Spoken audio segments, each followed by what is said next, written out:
So welcome back. 欢迎大家一起回来。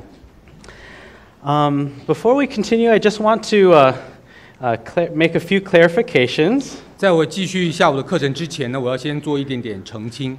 And I think some of this is very common with my teaching style. 那这个是在我自己教学风格当中是很常见的。And it can be very confusing too, as for you as. 所以或许在座听的人可能会觉得有点点困惑。So my tendency is to over prepare. 那我的那个习惯是什么呢？是准备的时候准备了很多很多。And then when I'm in the moment, I get a sense for what the energy in the room. 然后到了我真正教课的时候呢，我感觉一下这边的那个脉动。And then I kind of follow the energy in the room. 然后就顺着这个教室房间里面的那个水流这样前进。So when I teach, I don't feel like I'm restricted to have to cover everything. 所以在我在教学的时候呢，我其实并没有这样压力说我准备东西一定要教完。It may not be the best approach, but it's a way that I try to engage with people here and to spend extra time on the things that are most important to them. 那当然并不一定是最好的教学方式啦，可是我尽可能就是花一点时间跟在座的弟兄姊妹能够有一些互动的时间。But I know if my wife were to attend my class, 但是我知道如果我太太坐在下面听我讲课的话， she might be frustrated with me. 那她一定听的时候一定是皱着眉头不太高兴。Because she said, "You're supposed to say this, talk about this now." 她一定会指着投影片说：“你看，你准备这个没讲，那个没讲，那个没 You 讲。” didn't finish the whole thing. 你整个准备东西，你看好多都没讲。So if you're feeling like that, 所以在座如果你有这样的感受的话呢，很不好意思。拍谁了哈？But it will also be helpful if there's something that you really want me to spend some time talking about. I will love that feedback as well. 但如果反过来说，如果你真的觉得说有一些东西是希望我花时间来讲的话呢，那请大家给我一点回馈，那我可以来谈一下。And we can be sure to do our best to fit it in tomorrow. 我们会尽可能在今天或明天的那个时间表当中把它也纳入。Okay, so let's continue. 好，我们继续。So I am just going to talk through one slide here. 那接下来我要给大家看一张投影片。And I find this slide to be very helpful. 我自己觉得这张投影片呢，非常的对我帮助很大。Because it tells us, it gives us an illustration of the potentially the many different paths that we can follow after we suffer a traumatic event. 那这张图呢，是让我们看到说，原来经历创伤之后的人，可以有不同的轨道走不同的路径的。Because not everybody responds to trauma in the same way. 因为并不是每个人对于创伤的反应都一模一样。And part of our to care for someone well is to become familiar with their approach to coping with the trauma. 换句话说，作为一个助人者，你要关顾对方的需要的时候，你必须也要搞清楚对方对于面对创伤，他的反应是属于哪一种模式。So in this graph here, we have 4 potential trajectories. 那在这张图上面，大家可以看到有4种不同的轨道。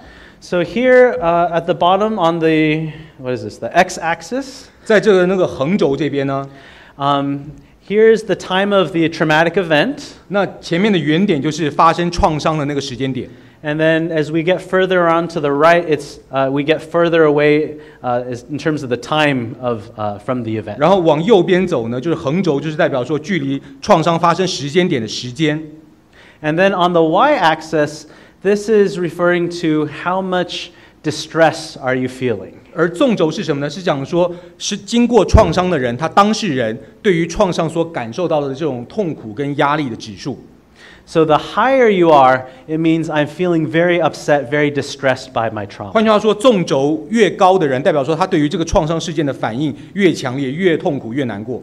So as you can see, some people will understandably experience distress soon after the event. 所以你可以发现说，从上面数过来第2条线呢，是有些人一旦创伤发生之后，大家可想而知，他一开始的反应非常的激烈。And in fact, this is a very common trajectory where initially after the traumatic event, you're going to feel almost all the symptoms of Ptsd for a little time. 在几乎所有经历创伤的人非常典型、很常见的出现的一个路径是什么呢？一开始发生创伤之后没有多久，你会出现所有刚才白板上写的那些 Ptsd 所有的征兆都会出现。And then over time, this will naturally resolve. 但随着时间慢慢的逐一化解。Whereas other people, maybe initially, soon after the event, they're somewhat distressed, but not nearly as distressed as other people. 可是有另外一些人呢，他们等到创伤事件一开始发生的时候，当下他们的反应并没有像另外其他族群的人反应那么激烈。So initially, it might seem like they're feeling okay, that they're 所以 coping well. 可能创伤发生之后，当下你去看，可能觉得说，哎，这个当事人他好像感觉面对的还不错，他还很好。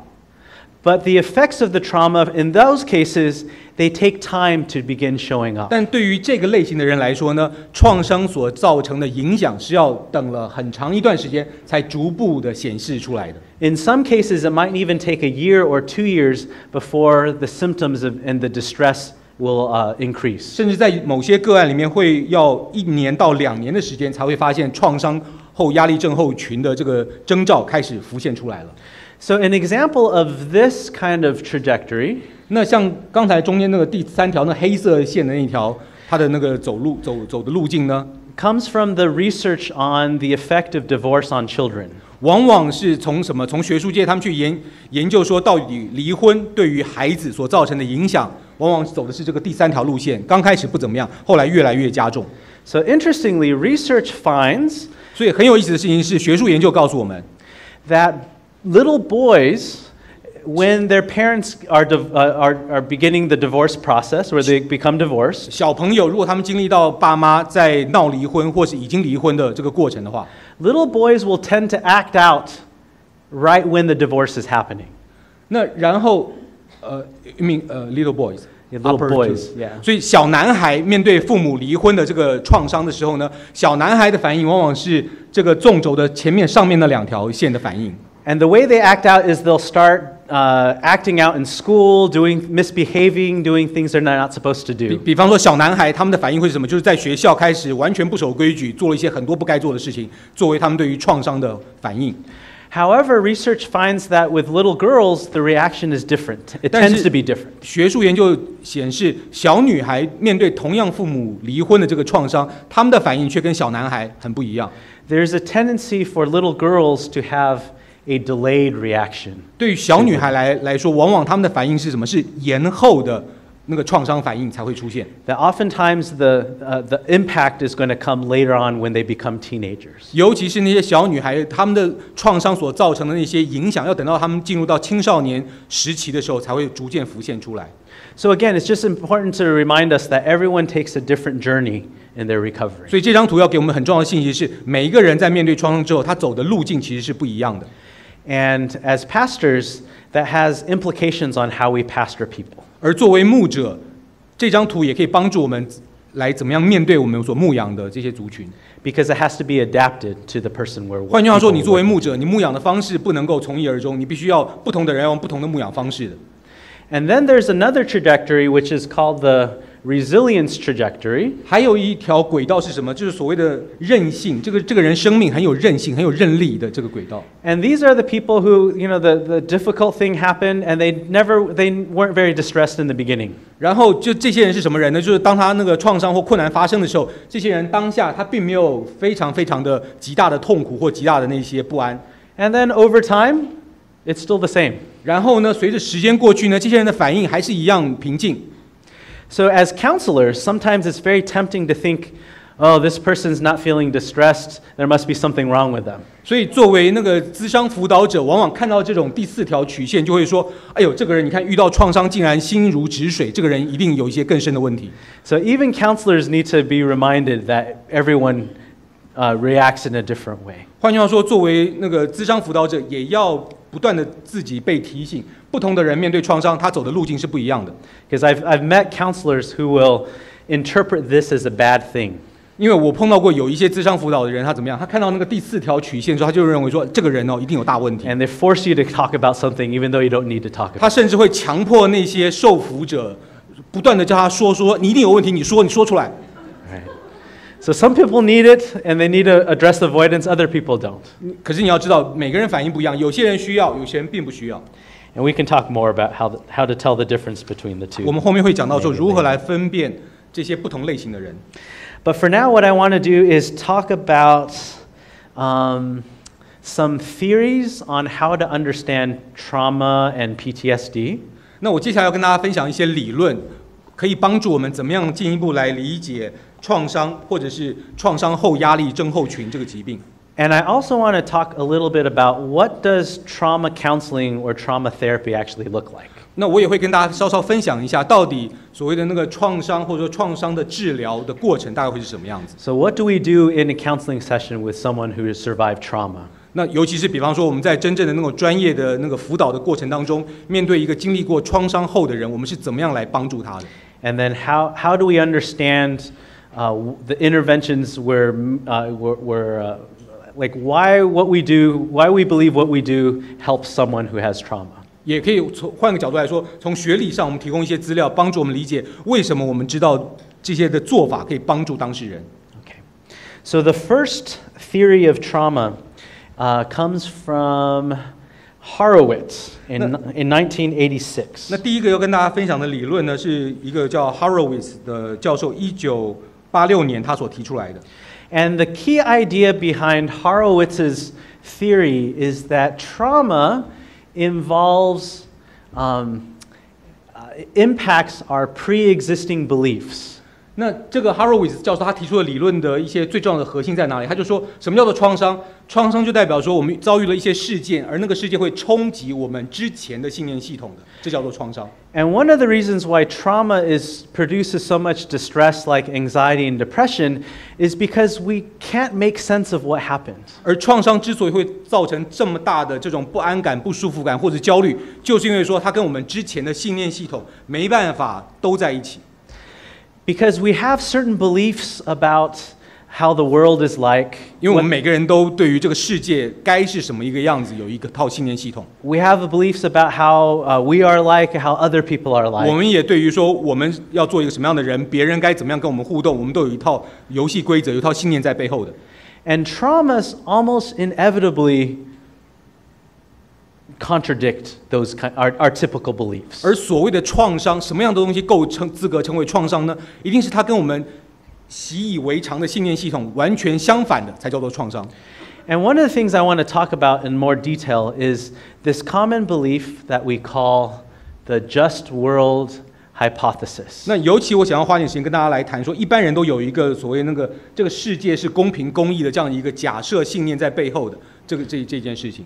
And the idea is behind the just world hypothesis is good things happen to good people and bad things happen to bad people. 而这个假设简单讲就是什么呢？就是所谓的善有善报，恶有恶报。I've seen this in America, I've seen this in Asia, I've seen it everywhere. 那这个在美国、在亚洲，全世界人其实背后都有这样子一个共通的信念系统。See this in Christians as well as non-Christians. 基督徒这样相信，非基督徒他也是这样认为。So I have a question for you. 那在这边我要问大家一个问题了。Where did this come from? 你觉得这个善有善报、恶有恶报这样子一个信念系统从哪儿来的呢？ And why is this a problem for trauma, people who survive trauma? 而善有善报、恶有恶报这样的信念系统，为什么对于那种创伤的幸存者来说是一个很大的问题跟挑战呢？ Why don't you guys discuss this? 好吧，现在大家开始讨论这两个问题。第一个是这个善有善报、恶有恶报从何而来？第二个，为什么对于创伤幸存者是一个很大的伤害？好，请大家现在开始讨论。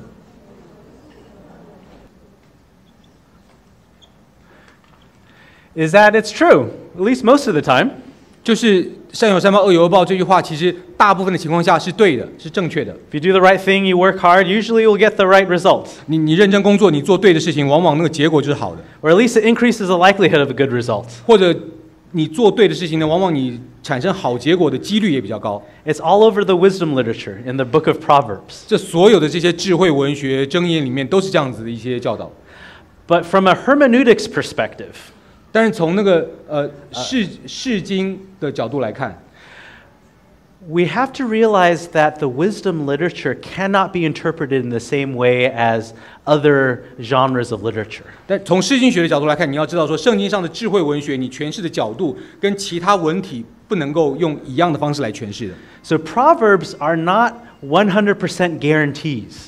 换句话说，你读箴言的时候呢，你不能把箴言上的话当作是100%一定在任何情况下都应验的。So for those who have taken statistics, Proverbs is the language of probability. 那在座如果有人学过统计学，就知道所谓箴言上的教导是什么？是那种或然率的这样子的教导。So, for example, a well-known proverb is, "Train up a child in the way he should go, and he will not stray from it." 比方说，箴言上教导我们说，你要教训孩子走他当行的道路。Is that a guarantee? 那你这样子教导之后，你的孩子就保证就很好吗？ It's not. I've met many people who they trained their children. They were there to love them. They gave them everything they needed to grow, and the children have their own will, and they went astray. 那然后没有，因为我在教会就看到过很多父母，他们用尽一切的方式教导孩子，按着圣经教导孩子，给孩子一切所需要的东西。可是这孩子长大，还有他自己的自由意志，就走上了岔路。Does that mean that the proverb is false? 那难道你能够因为用这个个案来回过来否定说箴言讲的不对吗？ It doesn't. 也没有。Because wisdom literature is the language of probability. 因为智慧文学它所用的语言是或然率、概率的语言。If we do these, if we follow these principles, 如果我们照着这些原则去做的话， the likelihood of this outcome is going to increase. 那结果呢？大部分的情况下会产生这样的结果。It's not like a computer where you give it input and always get the same 这不像 output. 电脑一样，你给它输入就一定得到某种结果的输出。Human beings are not like that. 人跟电脑是不一样的。Even when it comes to giving medication for things like depression, 甚至不要讲别的，讲说你对于那种忧郁症，你用药，你给他的药物来讲。because right now our technology, when it comes, the science behind antidepressant medication is not perfect. 因为目前的科技的研究的水平呢，在针对这种抗忧郁的药物上面的研究还没有完完全全的到位。It's less than 50%. 那然后抗忧郁药物的果效大概只能说低于50%。And the way psychiatrists prescribe medications, 所以为什么那些精神科方面的医生，当他们开这个药方的时候， is that they will try one medication first 他们的做法是什么呢？就先试试看这种药， and see if it works 看看结果有没有用， and see if there's side effects. 然后看看到底有没有其他的副作用。And if it's not good, then they'll move to the next 如果这 medication. 个药不行，那就换下一种药。 But the medication isn't so precise that I can know exactly which one will work for you. 但即便是药物这种科学产品本身，它都没办法精准到说什么药对什么人一定管用。 So humans just don't work that way. 因为人他就是不像机器一样。 So it's very tempting to believe in the just world hypothesis because it's a good principle, 所以 right? 对一般人来讲，很容易就相信这个善有善报、恶有恶报的信念系统，因为这是一个好的原则。 It might work 99% of the time, 甚至99%的情况下，这个原则是成立的。 but a trauma is that 1% of the 但是 time 不要 that 忘了，什么叫做创伤？创伤就是那个1%， it doesn't fit. 这个1%没办法塞进你原来的信念系统里面。 And when we try to fit the 1% into the 99%, 你硬要把这1%的特例塞进99%的通则里面， we run into problems. 你一定会遇到问题的， We run into shame, we run into self-blame. 或者是开始自我责备，或者开始进入到产生羞愧感。 And the second, the second reason that was mentioned 那第二个原因我提到的 is that it actually gives us control. 就是这个原则善有善报恶有恶报呢，其实是给了我们当事人呢，我们一种可以控制的感觉。 And control is very alluring. It's very attractive to those who have suffered trauma. 而控制感这件事情呢，其实对于那个经验过创伤的人来讲，是非常想要得着的。 Because the trauma is out of your control. 因为什么叫创伤？创伤就是完全失控。 Many times there's no way you can predict that would happen. 创伤的人他没有办法预测什么时候什么事情会发生的。 But I want to feel like I have control again. 但是我想要有一种以为我可以控制的感觉。 So if I believe that it's my fault, 所以如果我选择相信这个创伤是因为我的错我造成的话， at least I can preserve a sense of control. 那至少虽然是我错了，可是起码在我的信念系统当中，我还是有一个信念系统让我以为我可以控制的。 Because if it was my fault, I can do something different and it won't happen to me again. 因为既然上一次的创伤是我的错造成，那么显然我在我可控制的范围之内，我下一次不要犯错，就不会再有创伤了。 But it's a faulty way of thinking, right? 但是这样的想法其实根本就不对。 And I would want to add a third idea. 那我要提第三个可以给大家参考的。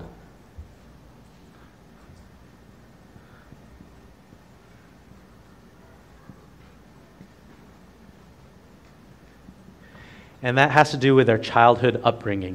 而第3点是什么呢？是跟我们从小成长的环境有关系。And I think it's unavoidable, and it's still a good principle to discipline according to the just world hypothesis. 因为不管怎么说，你在教养小孩的过程中，那个善有善报，恶有恶报，是你教养小孩成长过程中其实是一个很好的原则。So we want to encourage behaviors that are healthy. 所以你当然希望鼓励你的孩子，他能够带出一些健康的好的行为。So if my daughters do something good in school, I want to reward them, so they feel encouraged to do that. 比方说，我女儿在学校表现很好，我当然希望给她一些正向的鼓励。And likewise, if they do something that's not helpful, I want to find a way to discourage that behavior. 那比方说，我的女儿如果做了一些并不是那么好的行为呢，我都要找到一些方法来抑制她的那些不好的行为。Maybe I'll take away their iPad. 比方说，把她的 iPad 先没收一段时间。They can't watch TV, something like that. 你知道，就类似不能看电视啊，一些处罚。So this idea of good things happen to good people, bad things happen to bad 所以 people. 这背后全部在传达什么？善有善报，恶有恶报。And I would also say that at least in my church upbringing, 而我甚至更要说，在我在教会成长的过程经验当中， that most of the lessons I learned as a child in Sunday school 那尤其是我从小在主日学长大过程中，我在主日学所学到的这些教训， is what we call moralistic theology. 就是我称之为所谓的那个道德伦理方面的神学教导。So at the end of every story that I learned in the Bible, 那几乎圣经上你每一个故事主日学上完了， there's some moral which is if you do something good, God will reward you. If you do something bad, God will punish 好 you. 像主日学最后一定要讲到说，哦，你看你如果做了什么好事情，你看这个故事告诉我们，上帝会奖励你；做什么坏事，上帝会惩罚。And again, it's true for a lot of the times. 那老师也没有教错，的确， Right? 有些情况下这些事情是真的。 Like in 1 Kings, 2 Kings, 1 Chronicles, 2 Chronicles talks 比方说 about 你看那 that. 个列王记上下、历代志上下就是这样子。 Like idolatry and faithfulness to God and all that. 比方说他们犯了奸淫，或者说那个对神忠心或者不忠心。 But it's not true all the time, too. 但是问题是，并不是每一个人生所有的情况都是如此。 And I find that even though this approach to teaching Sunday school for children, I still think it's appropriate. 那即便是到现在，我回想起来，在主日学教导孩童用这个方式，我觉得这还是对的方式。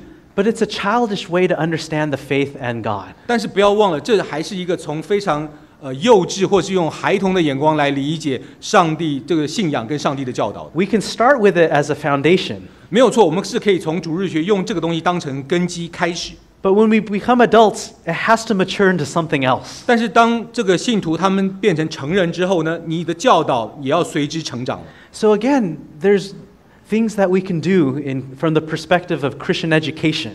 所以换个角度来讲，从基督徒教育的角度来看呢，我们的确有很多事情是可以做的。That can help with this issue here. 可以帮助我们来处理、来面对这边讲到善有善报、恶有恶报这样的一个信念系统。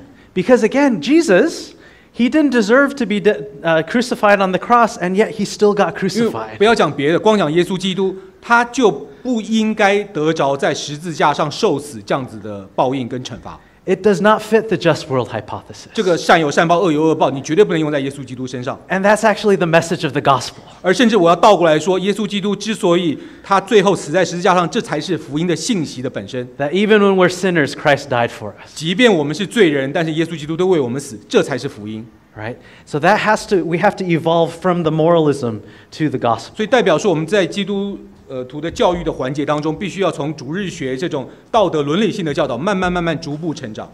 Because there's psychological implications to good theology. 因为好的神学最后一定会带来在心理层面的影响的。 Okay, let's continue. 好，我们继续。 So the second theory of PTSD is what we call emotional processing theory. 那第二个在处理那个创伤后压力症候群的这个心理学方面的理论呢，就是我们这边所谓的这个情绪处理的理论。 And emotional processing theory, or EPT, it says that the fears that we have from trauma, they're represented as what they call a cognitive structure. 那这个理论在讲什么东西？他就说，我们之所以面对创伤会有这种恐惧感，背后是因为有一个认知系统的结构在背后。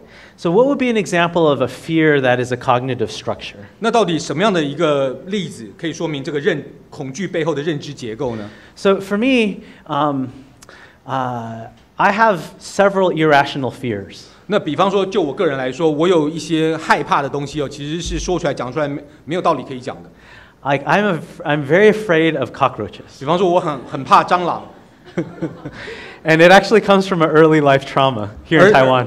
而那个跟我早年在台湾成长过程中所受到的创伤还有关系嘞。My cousin and I we left a toy underneath the bed. We were playing with a toy and the toy fell underneath a 比方说我 bed. 们在那边玩玩具，然后那玩具呢就掉到床铺底下去了。So we got a stick and then we tried to 我们就拿一根棍想要把那个玩具这样勾出来。But instead of getting the toys, 那然后勾没勾到玩具， we got 3 cockroaches. 然后勾出三只蟑螂出来了。Scared crazy. 然后当时真吓坏了。So from then on, I was scared of cockroaches. 从那一个时候开始，我从此到现在都怕蟑螂。And cockroaches represented a fear structure in my mind. 而蟑螂在我心目中呢，它就是一个造成恐惧的一个认知结构。And these things have a tendency of changing over time. 而这些认知结构呢，它随着时间是会转变的。So what might start as a fear of cockroaches, 那或许以我来讲，我一开始怕的是蟑螂， it will potentially grow into other things that remind you of that cockroach. 而慢慢在成长过程中，它开始会让我联想起一些其他的东西，会让我反过来联想到蟑螂的。Like any insect that is brown or black. 那比方说，任何昆虫只要是那种咖啡色、黑暗的。Any insect that is 5 centimeters or greater. 那任何虫子，它那个大小超过5公分的，我都觉得哇很恐怖。Anything that moves in the dark. 任何虫子是在那个黑暗中会移动的，我都觉得很恐怖。So eventually can spread. 代表说，当初这个认知结构随着时间它会成长。And remember how we talked about avoidance, how that can lead to PTSD? 那还记得我们早上有讲到说，关于创伤后压力症候群有一个回应机制，就是所谓的逃避吗？ If I keep running away from cockroaches, 如果对我来讲，我就一直想要看到蟑螂就逃避它的话， and I avoid them at any cost, 然后假设我要不惜任何代价来逃避蟑螂， guess what? This fear structure is going to grow. 你猜得到吗？在我心目中，这个恐惧的这认知结构会越来越大。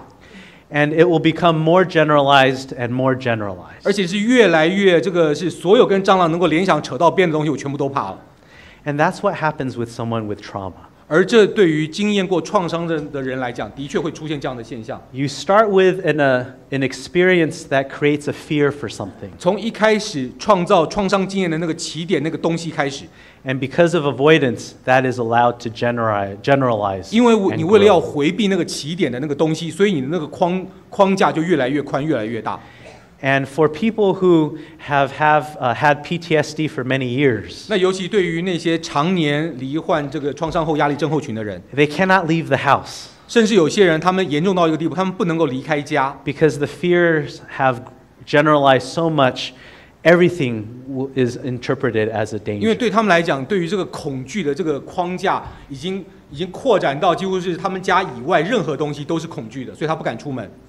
So for the next few moments, with a person next to you, share what are some of the irrational fears that you have. 所以好不好？在接下来几分钟时间，跟你旁边的人分享一下，你觉得害怕，而且就说不出道理来，没有道理的这种害怕的东西是什么？跟旁边人分享 And 一 have they 下。 changed over time? Have they grown? 然后你分享一下这个东西有没有在你成长过程中慢慢开始扩大了？好，现在开始。So, according to emotional processing theory, 那根据这个情绪处理的理论呢， not all of these fear structures are harmful. 并不是所有这种恐惧背后的认知结构都是有害的。So, for example, if you're fighting in a war, 比方说你在那个战场上打仗， fear makes sense. 你恐惧这是理所当然的。So the goal isn't for us to get rid of all our fear structures. 所以这个情绪处理理论不是要叫我们把生命中所有恐惧的那些结构全部都把它消除掉。Because many times our fears are what keeps us safe. 因为很多时候那个恐惧反而是让我们保命、保持我们安全的一个机制。You know, we don't walk into a dark road. 比方说，你看到一个黑暗暗的巷子，你不要走进去。You know, we tend to think twice before we engage in dangerous behavior. 那比方说，你要从事一些危险行为之前，你都要三思。But the problem with people who have suffered from Ptsd 但对于那些创伤后压力症候群的人来说呢 is that they might have had a good reason for fear back when the traumatic event happened. 他们固然对于创伤造成的那个事件本身害怕，这是合理的。But they mix up the past with the present. 但是他往往却把过去当年的创伤经验的事件跟现今的生活把两个搞混了。They're reliving the past in the present moment. 因为他们虽然活在现在，可是他却是把当年的情境重新的活在现在。So the fear structures that they have are disconnected from reality. 换句话说，他们当年所害怕那个恐惧的认知结构，因为活在现在，所以跟现实就已经脱节了。So it's as if their body still believes that they're in danger, even though the danger is past. 所以就好像说，他们的身体相信自己还是处在一个危险的情境之下，即便现实这个危险已经不存在了。And there's been a lot of research about how trauma gets implanted into our physical body.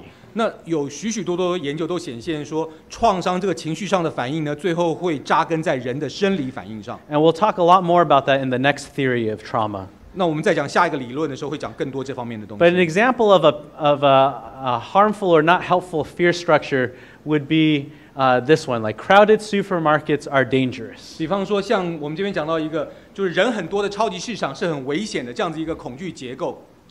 So maybe so I'm currently counseling somebody who survived this mass shooting in Las Vegas. 那比方说，像我最近就在辅导一个人呢，他是那个洛杉矶那边的那个枪击案的幸存者。哦，对不起，拉斯维加斯枪击案的幸存者。Have you guys heard about the Las 大 Vegas 家 shooting? 听说过那个拉斯维加斯那边的枪击案吗？ Yeah, so that was the shooting. 那就是那个事件的幸存者。And one of the fear structures that he has is the idea of crowds being dangerous. 而这个人他有一个恐惧结构是什么？就是说，只要是人很多的场合，他就觉得很危险。Because during the shootings, he was in a crowd. 因为当时拉斯维加斯发生枪击案的时候，他正是在人群之中。Another fear structure he has is with music, country music. 而另外一个他的恐惧结构是什么？是那种乡村音乐，也会让他害怕。Because that was the music that was played during that concert. 因为那个就是当天枪击案的那场音乐会放的就是乡村音乐。Another fear structure is gambling. 那还有一个恐惧结构是什么？是那个赌博。Because it happened in Las Vegas. 因为发生的地点在哪里？在拉斯维加斯。And now that we are approaching the 1-year anniversary of the shooting, 然后到现在，拉斯维加斯枪击案到现在已经发生1年了。a lot of the symptoms are coming up because it's the anniversary. 而很多事情开始又在很多征兆又再次浮现，为什么？因为周年日又到了。So in our trauma work, 在我们针对这个创伤的这个工作里面 part of what I'm doing is pushing against the avoidance. 那有一部分是在干嘛呢？是在想办法去那个消弭或者说压抑这种逃避的行为。So I gave him a homework assignment. 那比方说，像我辅导的对象，我就给他一个家庭作业。I said, go to Disneyland. 我就跟他说，你的家庭作业是什么呢？你就专挑那个人多去那个迪士尼乐园。Yeah. And because he needs to experience a crowd that is not dangerous. 因为对于这个人来讲，他必须要经验到有一个是人很多的环境，但却是非常安全的。And it's almost as if he's not. We're not convincing his mind, we're convincing his body. 甚至你换个角度来讲，这样的手法有点像是说，不是要诉之以他的那个心思意念，而是要开始说服他的身体能够接受一个新的情况。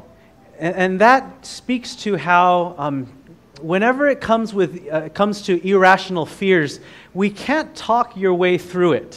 那尤其是你在面对处理一些人他这种不合理、不理性的恐惧的时候，你没办法用讲道理来讲给他听的。It has to be corrected through experience. 必须用什么？用让对方经验的方式来逐步的修正。And there's actually some science that supports this idea as well. 而有很多科学方面的研究呢，都支持这样的理论。Because the problem is if he avoids all the crowds that he can. 比方说，假设这个人他要逃避所有的那些群众的话 Eventually it's going to generalize and spread into being afraid of other people. 那慢慢，如果这个事情继续发展下去，他就慢慢什么人他都害怕，不愿意跟他们接触了。So we have to address the avoidance when it comes to PTSD. 所以我们必须要处理他们什么逃避或躲避的这个问题。So an example of another fear structure 另 and 外 how 一 it 个 can 例子给 spread 大家例子是呢，讲那个恐惧的这个结构是什么呢？ is say we have a sexual assault. 比方说，我们现在要处理一个性侵的个案， And it happened in a parking lot 比方说这个性侵是发生在停车场， with a 50-year-old man 是一个50岁的男性， who was bald, 然后秃头， and he was wearing a black jacket. 然后穿了黑色的夹克。 So in the beginning of the trauma, the fear structure is very specific. It looks like 一 this. 开始的时候，这个造成创伤这个恐惧结构非常的具体。 But with avoidance, over time, this will generalize to all parking lots.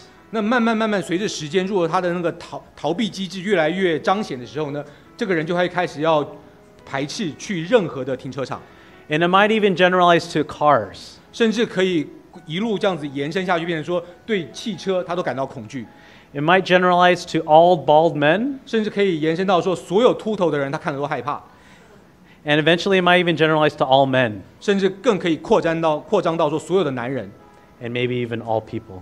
甚至所有的人都有可能。 Yeah. So these things will have a life of its own, and they'll begin to 所以 spread. 这些认知结构，它会慢慢随着时间不断的衍生下去的。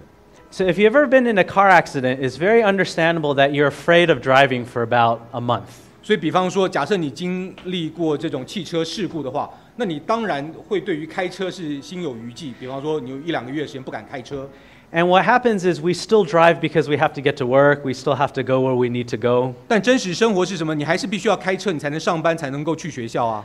But it takes sometimes weeks for your body to be convinced that it's safe again. 可是对一般人来讲，差不多要花好几个礼拜的时间，他的身体才能够调整过来，知道说开车哦，原来是可以安全的。 I can tell myself over and over again, I'm not going to get in an accident every single time, but my body is still afraid. 那你可以在心理上不断的说服自己说，哦，开车很安全，开车很安全。可是你的身体还是会紧张，会害怕。 I have to live through driving and not getting into it. The experience of driving and not getting to an accident over and over again until my body is convinced. 换句话说，你的身体要怎么样才能够习惯呢？你必须要亲自经验开车，而且开车之后没有任何车祸事故，一而再再而三的经验，你的身体才会学到这个新的功课。 And that is one of the key principles of doing counseling with people who are trauma survivors. 而这是对于那些经验过创伤的幸存者来讲，你要咨商辅导他非常重要的一个手法跟技巧。 And there's 2 parts to it. 然后在这其中呢，有2个部分。 The first part is that you have to activate the fear structure. 那其中第一个部分是什么呢？你必须作为助人者或作为咨商辅导的人，你必须要启动对方的这个恐惧的结构。 And then once that fear structure is activated, you need to meet it with an emotional experience that disconfirms the fear. 那一旦对方的这个恐惧结构被启动之后呢，你必须要从一个情感层面来开始给对方一个新的经验，让他来否定之前的恐惧的。 And what I want to do is talk a little bit about this first idea that the fear structure has to be activated. 我要跟大家谈一下第一点，怎么样启动，或者说为什么恐惧结构必须要先被启动，才能够做进一步的辅导。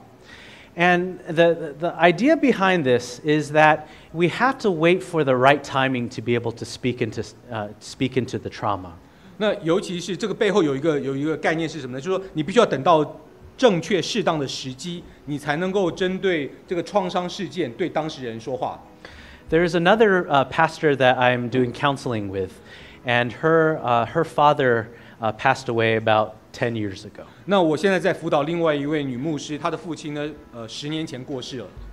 And we know that we need to talk about the passing of the father. 那我们都知道说，在辅导过程中呢，早晚是一定要谈到他父亲过世的这样子一个经历。But every attempt we do it is met by, "Oh, I'm okay. It 可 happened 是 a 你 long 知道， time 每次我 ago." 们一提到说要谈到他父亲的时候，他就说，没问题，我很好啊。It's almost like they have a shield, 好像他这个周围就有一个那个防护罩一样挡在那边， and you can't get through. 你没办法伸过去。And if that's the case, when I'm doing counseling, I don't touch it. I just wait. 那以我个人来讲的话，在我做这个諮商輔導過程中，發現對方有個防護罩的時候呢，我就不會硬是要破門而入。Because you can break trust if they don't want to talk about it, and you just force them to talk about it. That's 因為你 not 如果 helpful. 硬要進去的話呢，反而會破壞了你們彼此之間的信任，讓對方他根本不願意跟你講任何東西了。And I also even add, it's not even going to be helpful if you talk about it. 甚至進一步說，對方他現在還沒有預備好要說，你硬要他說，反而是於事無補。Because the fear structure has to be activated. 因為恐懼結構這個東西是需要時間才能夠慢慢被啟動出來。So what happened 2 weeks ago? 那一直到這個人剛才講的這個個案呢，到2個禮拜前， This pastor went on a missions trip to Mexico. 然後這個牧師呢，他就去墨西哥短宣， And one of the church members shamed the pastor in front of everybody. 結果沒想到在這個過程中呢，有個會友就當眾羞辱了這個牧者， And nobody was there to protect the pastor. 而且當場竟然沒有一個人站出來保護挺身為牧師挺身而出的， Totally uncalled for, unfair criticism. 而且那個人的批判呢，還完全是沒來由、沒道理的，不公平。 Very hurtful. 這個其實是對那個當事人來講是非常受傷的經歷。 Guess what? It activated her fear structure. 結果你知道怎麼樣嗎？就是因為這個事件反而是啟動了他的恐懼機制。 Because it brought her back to the idea of, if dad was still here, he could have protected me. 因為這讓他重新回想起來說啊，如果他的爸爸還活着的話，他爸爸一定會保護他的。 Now we can talk about the grief.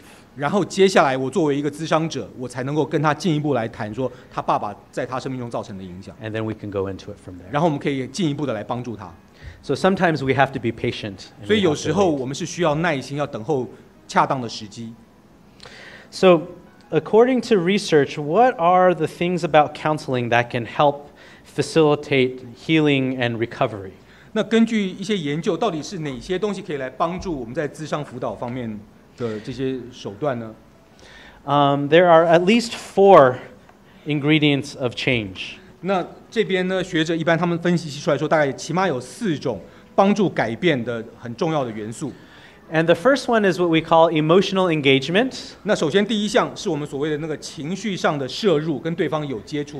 有 And 互動 again, it's the same idea that your fear has to be activated. It has to be in the room. It has to be present for us to be able to speak into it. 這跟我們剛才那個講的那個個案所講的說，他的恐懼機制必須要啟動，必須要讓大家浮現出來，我們才能夠進一步來對談，一樣的道理。 And another ingredient of change is what we call habituation. 那另外一個元素呢，就是我們所謂的習慣化，建立習慣。 And one of the beliefs that trauma survivors will always typically have is that they'll equate talking about the trauma with the danger itself. 那對於一些創傷幸存者來講，他們常常會畫上等號，是什麼？是談論創傷這件事情跟真實經歷危險這兩件事情，他會畫上等號。 Exactly. So they avoid even thinking or talking about what happened. 所以他們會開始要逃避，盡量不要去碰，不要去提當年的事情。 Because there's the feeling in their body that if I even talk or think about it, I have to enter into the same danger that I had before 因為在他 when 們 it actually 身體裡 happened. 面好像有個機制說，一旦我開始去想、去講那件事情的時候呢，就會讓自己落入了同樣的危險。 So in my work with soldiers who fought for America in Afghanistan and Iraq, 那比方說，像我在輔導一些在美軍他去阿富汗、去伊拉克參戰的這些軍人的個案中間， we end up talking about what happened, about all the horrors that they bore witness 我們 to. 輔導到了一個階段，最後一定會談到說，那你當初在戰場上到底經歷了什麼樣一個恐怖的事件， Down to the very last detail. 而且要講得非常仔仔細細的。 And we do it over and over and over again. 而且我們在做的過程中是怎麼樣？是一而再、再而三的讓他去把這件事情這樣再講出來。 I don't recommend this for everybody. 那大家不要誤會，我這個手法，我不建議大家你們要每個人都要採用。 But for those who are ready, it could facilitate healing very quickly. 那但是对于那些已经预备好了的人呢，你用这种手法呢，可以帮助对方，可以加速他的复原。There was one Vietnam War veteran who had PTSD for 30 years. 比方说，像我就知道有一个个案，他是一个那个越战的退伍老兵，他有罹患这个 Ptsd 这个疾病呢，已经30年了。And within 12 weeks, he no longer qualified for PTSD. 而用我刚才讲的这个比较激烈的手法去帮助他呢，只要12个礼拜，他就从那个创伤后压力症候群这个疾病里面解脱了。He talked about what happened so much, he just became bored with it. 因为就是这个手法是什么？是强迫或者说帮助他一而再再而三的去重述他的创伤经验。他讲的次数多了，讲到自己都烦了，都懒得讲了。The first few times, it was very, very anxiety-producing. 因为前面几次你强迫对方去讲这个创伤经验，这个是非常紧张、非常焦虑的一个经验。And by the end, he said, well, "This is kind of boring. I've already talked about." 然后， this 但是 5他 years 讲的 million 次 times. 数够多之后，他最后就说：“哎呀，这个讲的都很烦无聊。” I still don't like it, but this is boring because I've already talked. 讲到 about 后来， it. 那个老兵就说：“这个经验我讲了也没什么意思，我也懒得听，我自己也没什么兴趣，反正就是这样子。” And for him, the key was this original belief that I can't even talk about it.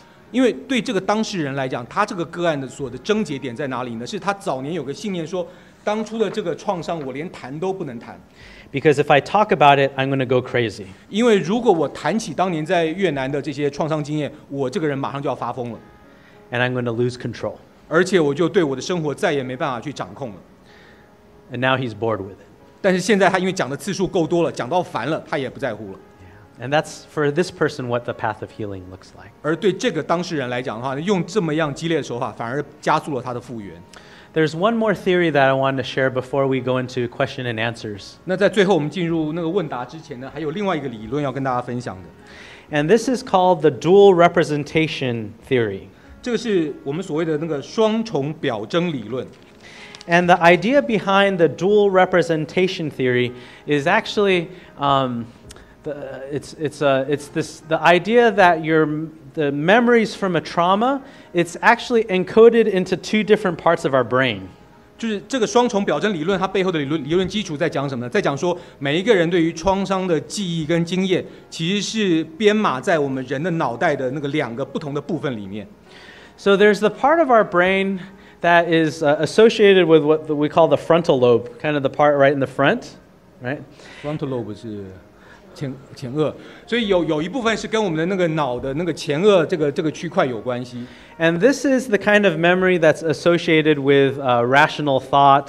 This is the memory that we develop when we go to school and we read books and we learn things. 那这个部分的那个跟什么呢？跟我们的思考，跟我们去上学、念书、思考事情有关系。So any of the memory that you can consciously recall, that's probably associated with your frontal lobe. 换句话说，你任何你自己可以有意识的去那个想起来的事情，大概都跟你这个区块有关。But there's also another form of memory that's encoded in a different part of your brain that's more primitive. 但是有另外一个部分的记忆呢，它是却编码锁在哪里？锁在你另外一个区块，是比较原始的那个区块。And it's actually associated with the hippocampus. 那事实上，它跟那个叫什么海马丘还是什么？谢谢，跟海马回有关。And the hippocampus is close to, the amygdala. Amygdala 怎么讲？谢谢。 Okay, thank you. And the amygdala is the part of our brain that's associated with fear. 而杏仁核这个脑子的这个区块呢，它跟恐惧有关。And this memory is, it's what we call a contextual memory. It's a memory that comes up only when the situation is right. 而这个部分的记忆，一般学者称之为所谓的那种处境化的记忆、处境式的记忆，就是说，只有当周围的环境对的时候，这个部分的记忆才会浮现出来。So remember before we had cell phones? 那大家还记得吗？在我们还没有手机的那个年代的时候， We had regular phones and you have to 我 push 们 the 那时候用 numbers. 传统电话，还要在那边按来按去的。 I had a best friend in high school. I talked to him every day. 那我那时候高中有个好朋友，我几乎每天都跟他聊天， But I don't remember his phone number. 但是我不记得他的电话号码。 The only way I remember is by the location of the buttons. 而我唯一记得他电话号码的方式呢，就是一定要按着那上面的键盘按下去，我才记得怎么按。So if you ask me to recall what is this number through this part of my brain, I can't answer it. 所以你要我用前面这个脑袋这一块来想出来他的电话号码是多少，我用力想也想不出来。But if you give me a telephone with a number pad, 但是你给我一个那个有电话号码那个数字键盘的那个电话， I know I'll start at the bottom corner and go 9967458. 那我直接按下去，按第一个我就知道第二个该怎么按了。That's an example of state contextual memory. 这就是所谓的那种处境或情境式的记忆。And with people who are traumatized, a lot of their traumatic fears are activated through their state-dependent memory. 而对那些经验过创伤的人来讲，很多他们这种创伤的记忆是存在后面这个处境式的记忆里面。So if you ask them to access it and remember what happened and remember their fear through this part, they may not be able to remember. 所以当你从旁想要问他们说，你可不可以自己去回想一下当时发生什么事情，他可能想不出来。So in some ways, doing counseling with someone who survived trauma, it's like reintegrating both sides of the brain. 所以作为咨商辅导，面对一个创伤后的幸存者呢，有时候就好像说是把他的脑子的两个区块重新连接了在一起。And you fill in the details from both sides of the brain so that's all one memory together. 你从两个面向来把这整个创伤记忆的细节全部补在一起，变成一个完整的拼图。Okay. I think we can pause for now and then go to question and answer. 好，我们现在可以停下来，进入到那个问答的阶段。So, 小薇，老师，我们就照这个走吗 ？OK。所以第一个问题是说，如果一个人一直处在负面情绪里面，而你呢一直同理也陪伴对方很久很久，可是对方他变成了反而是依赖你，陷在情绪的反刍当中一直重复，这个时候还需要一直同理下去吗？究竟要做到什么样的程度才够？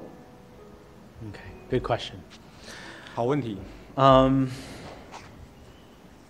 So far, most of what we've talked about applies to people who are avoiding their feelings and need to talk about their feelings. 那到目前为止，我们所谈到的一些情况都是什么呢？都是有些人个案，他们是面对逃避，然后呢，也不愿意谈他们当时所面对的一些情绪或感受。But there are many people who have the opposite problem. 但是有很多时候，有一些人他的反应呢是刚好恰恰相反。They can access their emotions just fine. 他们要来重新讲起当时的感受呢，对他们来讲完全没有问题。And no matter how hard you try to care for them and affirm them and validate them, 不管你再怎么样的那个关心他，你关顾他，而且你肯定他的情绪，你继续支持他， they just stay there. 他们就还是要一直讲，一直讲。And it makes no difference. 而且不管你怎么样关心他，他这个讲的东西还是一样，照讲不误。And it's possible that they'll just end up burning you out. 然后最后搞到后来是那个创伤的受害者没事，那个辅导者先完蛋了。And I've seen people who have certain psychological disorders that can really suck the life of an entire church. 那我甚至碰到过有一些人，他在那个心理上有一些这种症候群或一些异常现象呢，他甚至会把整个教会都拖下去。And for example, my brother-in-law, he's also a pastor. 那比方说，我的姐夫 yeah, 我的姐夫他是个牧师。And this happened to his church. 然后这件事情呢发生在他们的教会里头 ，where they actually hired a pastor who had a mental disorder. 他们怎么样？教会怎么样呢？他们竟然雇佣了一个牧师呢？这个牧师呢自己有心理方面的这些症状疾病。And if you want to do some research, there's actually this person I think had the condition borderline personality disorder. 就是当初教会雇佣的这个牧者呢，他甚至有一些所谓那种边际人格的边缘性人格的问题。And what happened is we had a church filled with very loving and empathetic and compassionate people. 而他们的那个教会呢，其实是一群非常有爱心、非常同理同情的这群弟兄姊妹。and he sucked their love dry. 然后结果没想到这个牧者一来了之后呢，就把所有的人的爱都吸干了。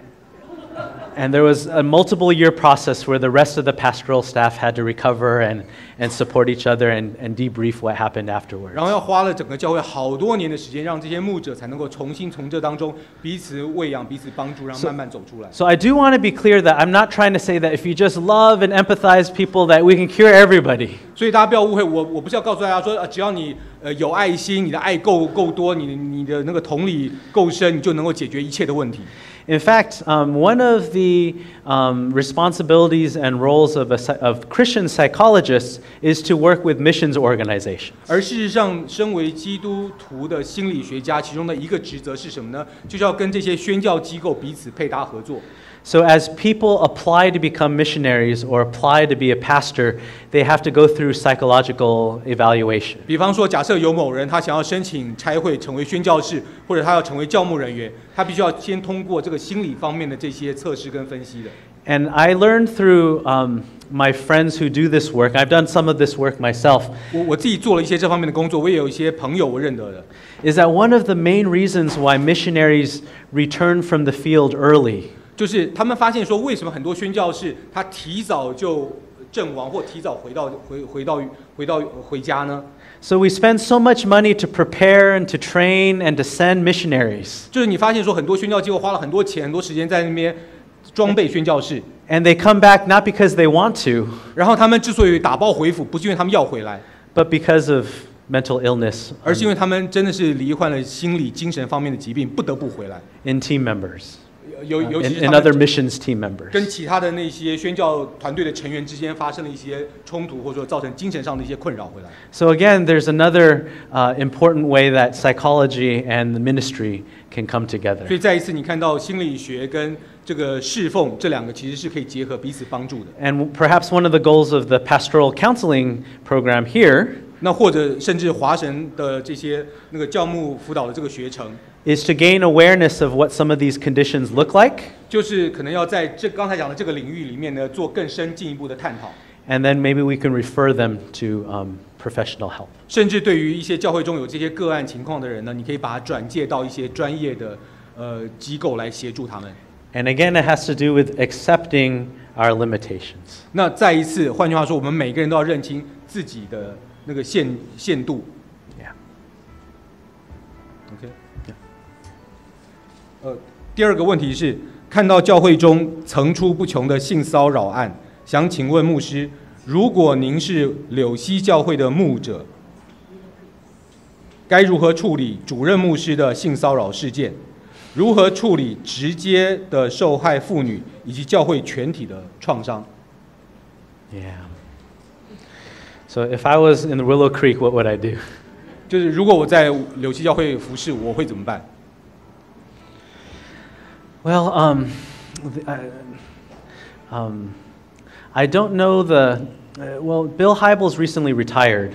那大家知道，那海波斯牧师他最近退休了。And he actually brought in 2 replacements for him. 他事实上在他退休前呢，他安排了两个人来接他的班。There's a male and a female. 有一位是那个男性的牧者，有一位是女性的牧者。And the male actually came from the same town that I live in right now. 而那位男性的牧者呢，其实跟我现在所居住，他是从我现在居住的那个城市里面出来 He's 的。 a very gifted preacher, and he pastored a church that grew very quickly in the town that I pastor as well. 他在我现在所服侍的那个地区呢，他曾经牧养过一个教会，然后他是非常有恩赐的讲员，而且教会成长的也非常非常棒。 And what he ended up doing is he stepped down. 然后我刚才讲的这位男性的牧者，在这个整个柳溪教会事件当中，最后他选择什么？辞职。 I don't know. I mean, I don't want to say that was the right decision or the wrong decision, but what I want to do is maybe share some considerations that might have led him to that decision. 我可能没有办法帮他说到底什么是对的决定，什么是不对的决定，但是或许有一些东西可以给大家参考，到底是什么原因让他最后做出了辞职这样的决定。 But I'm guessing that maybe one of the reasons is because whenever you have something like sexual misconduct among like a head pastor in a church, it's usually a symptom of a larger problem. 那你知道，因为通常在教会里面啊，如果说你有牧者，尤其是这种主任牧师层级的这种性方面的这个界限开始混乱的这种事件的时候，往往不是一个单一个案，而是背后有一个更大的问题在背后。So it's not something that I can just, do something and then fix the problem, it'll never happen again. 就是不是说那么简单，就说哦，你说好，那我做这个事情，那从此教会里面就再也不会出现类似的问题了。And we'll actually talk about this tomorrow when I have some presentation, some material prepared that talks specifically about clergy sexual misconduct. 那明天呢，我其实有准备了一些材料，专门来处理所谓这个在性方面的一些不当行为。But so for example, a lot of the problems are more systemic in nature. 那比方说像以柳溪教会来讲，我相信可能有些问题，它其实是本身是有一个系统结构在背后的。And some of the systemic problems include a lack of accountability. 那其中可能一个结构性的问题是什么呢？就是缺乏这个督责或问责的这个机制。So that has to do with how is power and authority distributed in your church. 所以关键在于说，到底在你的教会或者在这个教会当中，到底权力是怎么样分配、怎么样运用的？ Are there individuals, are there families in the church that have an unequal amount of power? 那在这个教会当中，是不是有一些不同的人，就几个人是大家彼此权力相当呢？还是说是都是环绕在一个家庭的家族成员当中？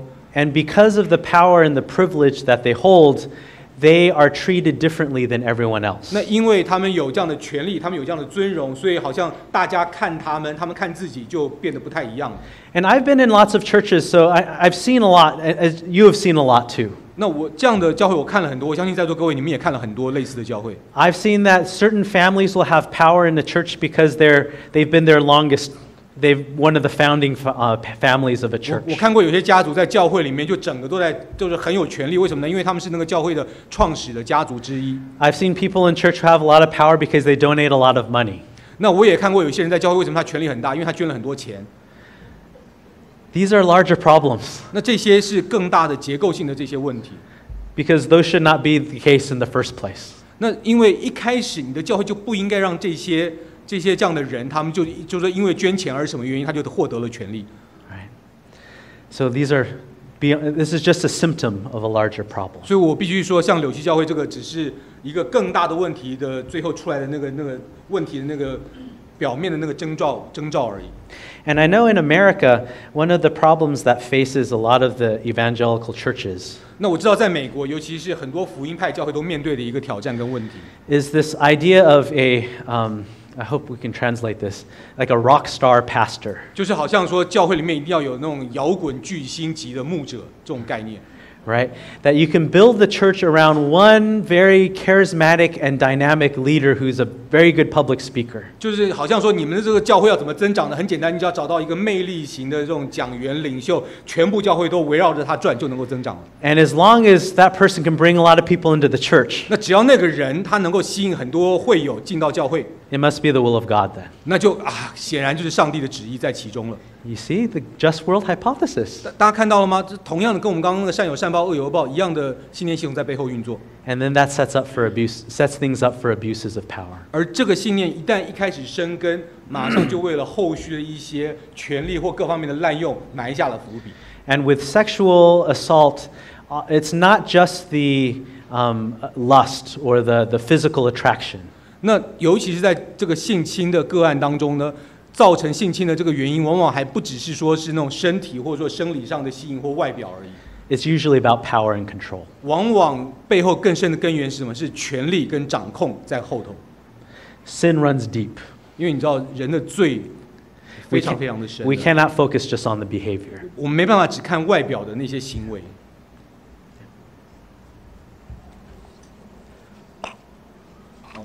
再下一个问题就是说，那个讲到创伤跟苦难，然后他说创伤跟苦难彼此两者之间好像有很强的关联。那于是他问讲员说，我们该怎么样自己在面对经验苦难的过程当中，却不至于落入了创伤？ Okay, so this, I hope I'm talking to this directly enough, but what this question reminded me of 这个问题让我想起来 is this topic, and this is very relevant to all of us here. 这跟我们在座每位弟兄姊妹都很有关联的。Because we're pastors and we hear, we carry the burdens of our congregation. 那因为我们作为牧者，我们其实身上就背负了我们整个会众会友他们所有的重担。And in the research literature, there is a term that is gaining more and more attention, and it's called secondary trauma. 那在那个学术界的文献当中呢，有一个词汇名词出现的越来越频繁，它叫什么呢？它叫做 secondary， 是次级或次级的创伤，或是第二次的创伤。You mean second time? Secondary, primary versus secondary. 就是次级的创伤。Indirect. 就间接的创伤，次级的创伤。Okay, so if can we switch back to my slide real quick? 可不可以切换回那个投影片？谢谢。So remember, in the very beginning of today, we talked about a definition of what a trauma 还记得我们一 is. 开始今天就讲到说什么叫创伤的定义吗？ So you notice it says a person has experienced. 你看到它这个定义上说是当事人他可以经验过， So they experience firsthand. I'm the one in the traumatic event. 比方说我就是创伤的当事人，我是第一手亲身的体验。 But that's not the only word. 可是你知道那不是整个定义里面唯一的字， There's also witnessed. 还有一个字叫什么？是见证，你旁观了， There's also being confronted with. 或者说你遭遇了。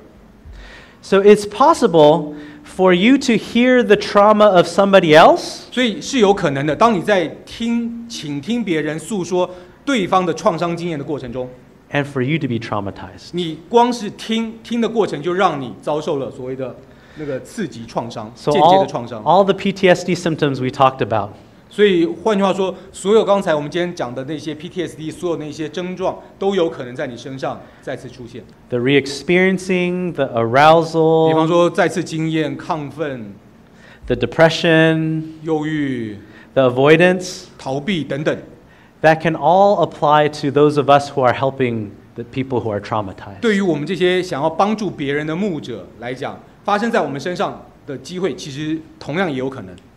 So maybe in the future I'll give a whole workshop on secondary traumatization. 那希望以后有机会能够再来谈一谈所谓的次级创伤它的细节。 But what I will say is that some research that I'm working on is investigating the impact of trauma on our spiritual life. 那然后我另外谈到一些，就是最近我自己也有参与在这研究当中，有一些研究在做什么呢？在讲说创伤对于灵命所造成的影响。 And the research is finding that trauma is very destructive to the spiritual 而 life. 那个研究的结果告诉我们说，创伤对于灵命的影响非常的大。 In fact, one study that I recently published, it found that even after the PTSD symptoms resolve, 我最近发表了一篇文章，在讲什么呢？在讲说，即便是那个创伤后压力症候群的这些疾病的症状全部都消失了， the destructiveness on the spiritual life, it continues. 可是对这个当事者他灵命上造成的伤害跟影响呢，却会持续下去。 So psychologically speaking, I might have recovered from my trauma. 所以从心理学的层面来讲，你可以说哦，我已经从我的创伤当中复原了。 But spiritually, I have not. 但从灵命上来讲呢，却还没有。 There's another study that we also recently published that investigated the spiritual life of counseling students. 那然后最近我们又发表另外一篇文章，在讲什么呢？在讲说那些辅导科系的那些学生，他们自己的灵命境况。 So we collected data from every single Ptsd Christian psychology program throughout the United States. 那我们就发问卷，针对全美国所有那些博士班啊、硕士班那些做基督教学校，针对做心灵咨商辅导这些学生发问卷。 There's only about 6 or 7. We have friends in everyone, so no problem. We 那 collected 差不多 data 只有 from 6-7个学 everyone. 校，我到处都有认识人，所以拿问卷没问题。 And we found that the more counseling that you do, 我们竟然发现说，这些学生他如果亲身参与在那个辅导的次数跟经验越多， the more you struggle with your spiritual life. 然后呢，这个参加越多辅导别人的人呢，自己的灵命挣扎就越大。 And I think it has to do with how we're not used to bearing witness to other people's 我 suffering. 猜背后的原因可能跟我们在基督教会成长过程中，我们从小不太习惯去听别人诉说他们的创伤有关。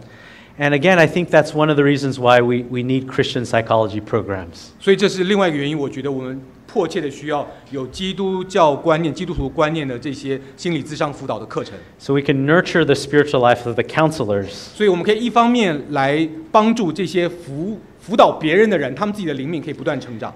And also care for the not only the emotional but also the theological questions that might arise from listening to other people's 不但 suffering. 是从那个心理情绪层面，也从神学层面帮助这些要去辅导别人的人呢，他们自己可以不断的成长。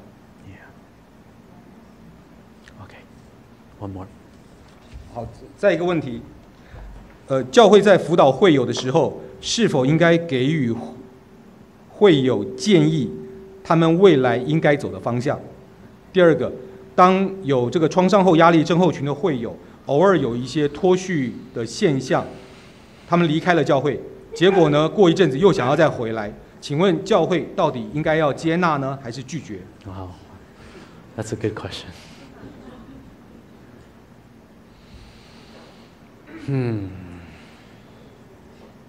Well, of course, we have to take it from a case-by-case perspective. 那当然，这个东西必须要就个案一个一个来谈。But I think what I probably want to emphasize more is it's okay for you to draw boundaries. 但是我想我要强调的是说，作为助人者呢，其实你树立界限，这个是正确而且没有问题的。This reminds me of a lot of what happens when you counsel spouses who have been physically abused by their other spouse.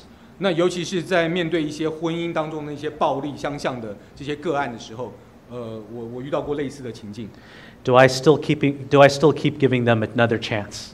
就是我作为辅导者，我要不要一而再再而三的给他们再一次机会，再一次机会？ And there's a long history of them taking advantage, continuing the abuse. 然后，但是中间竟然发生说，就是有一些他们就利用这样子的机会呢，一而再再而三的呢，在那个暴力相向。Well, you know, marriage is a sacred covenant that God created. 那大家都知道，婚姻是神所设立的圣约， So we must respect that. 所以当然我们要敬重这个圣约。 And at the same time, I've also seen a lot of harm done. 但是同一个时间，我也看到婚姻对人造成的伤害非常的深。 When people say that you have to stay in that marriage. 尤其是当那个当事人他们说我们不能离婚，非要守住这个婚姻的时候。 So we must exercise wisdom, because I'm not sure if that's the wise approach either. 所以我觉得，就是作为辅导者呢，我们必须要真的是求神赐下智慧。我并不确定是不是每一个个案都要用同样的方式来处理。 Thank you. 谢谢大家。 Today.